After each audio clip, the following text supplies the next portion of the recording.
aloha and welcome to Beachwalks with Rocks. Today is show number 106 on 666. And you can find us at beachwalks.tv. And you know what? We're still here. The end of the world has not happened.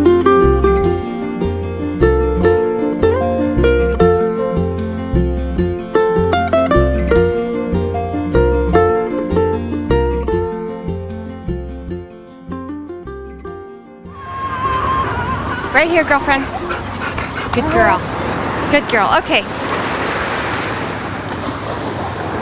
So I have a very dear old friend with me today on the show. This is Mary Lou Pressick. That's how I know you. Well, that's how a lot of people know me too. Mary Lou Coulston. Mary Lou was my college professor at UC Berkeley. And those of you that have watched the show for a while, you've heard me talk about Berkeley. And Mary Lou was the first female professor in the zoology department. And really, you know, it's very interesting because she was the older person and you were my professor, and normally you would think that I would have been the radical and you would have been the more conservative one, but that was not the case with us. I was like little Miss Goody Two-Shoes. And Mary Lou was the jeans-wearing, rabble-rousing, troublemaking. Not for the sake of trouble, but for the sake of women's rights, yeah? Yes, and always in trouble at Berkeley because I would give my lectures in jeans and cowboy boots, and that didn't set well with the faculty at Berkeley, as you well know. Yes. Yeah, a lot of people don't realize this, but you know, even though it was the early 70s and there was tremendous radical upheaval and political protest in the sciences, things were incredibly conservative. Definitely. When I first went there, I was told that I wouldn't last because I was a female and the department did not want any females in the Department of Zoology. Yeah. And of course that made me feel very, very welcome. So do you have a history of being a trailblazer? It's a concept I've really been thinking a lot, wanting to talk about on Beachwalks. Well, a lot of people have asked me to write about my experiences in the Peace Corps, but I'm a little reluctant to do that for fear that maybe George Bush will tap my telephone if he hears what I've done way back then. Oh, really? But I was a bit of a radical in the Peace Corps also. I was very early in Nigeria, and I got shipped out of Nigeria, but that's a long story, and got sent to Liberia. But a lot of the problems started in Liberia because I would look at the way the Peace Corps was treating women. And if a woman got in any kind of trouble, and the biggest trouble they could get in is to get pregnant by accident. You know, they'd go to these villages and the village chief would decide that's my property, and they would push these young females into, you know, compromising positions.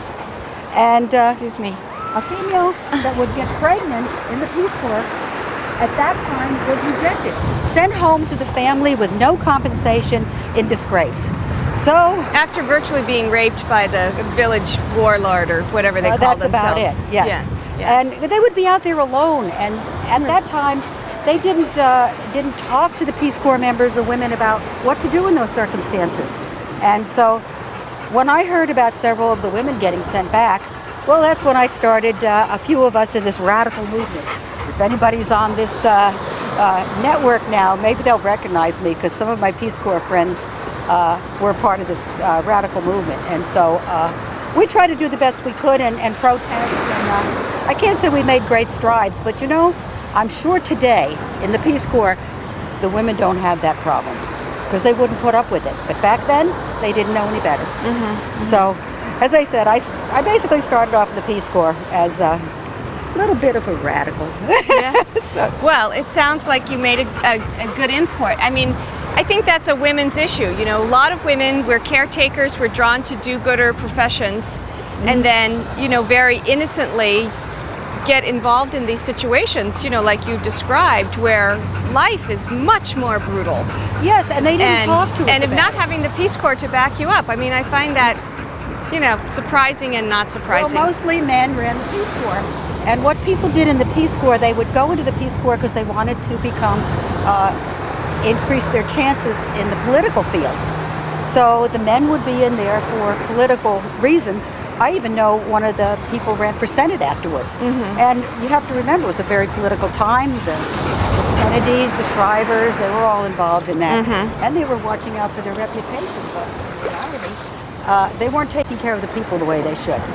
So, all right. Well, we'll have to continue this tomorrow. Mary Lou is full of stories of being a trailblazing female. So this whole Peace Corps thing I never even knew about, and you know, we spent 6 months together traveling when I was in college. But anyway, more on that tomorrow. Today is the last day to vote in the Beachwalks 100th show promo contest, so get over to the site and vote if you haven't yet. And if you'd like to Skype us, you can Skype at Roxanne Darling. If you'd like to call the conch shell, you can call 949-544-1456. Aloha, everybody. aloha.